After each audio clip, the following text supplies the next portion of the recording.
بسم اللہ الرحمن الرحیم۔ حضرت جابر بن عبداللہ رضی اللہ تعالیٰ عنہ سے روایت ہے کہ نبی کریم صلی اللہ علیہ وسلم نے فرمایا، رحم کرنے والوں پر رحمان یعنی اللہ تعالیٰ رحم کرتا ہے۔ تم زمین والوں پر رحم کرو، آسمان والا تم پر رحم کرے گا۔ سنن ترمذی کی یہ حدیث ہے، جس کی تفصیل کچھ یوں ہے۔ اس حدیث میں نبی کریم صلی اللہ علیہ وسلم نے رحم اور شفقت کی اہمیت پر زور دیا ہے۔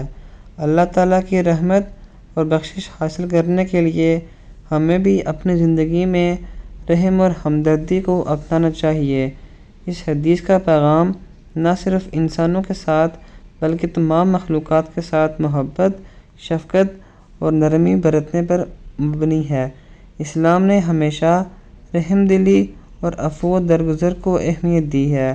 اس میں یہ بات بھی شامل ہے کہ ہمیں اپنے ارد گرد موجود ہر شخص اور ہر مخلوق کے ساتھ رحم و کرم کا برتاؤ کرنا چاہیے، خواہ وہ انسان ہو یا حیوان۔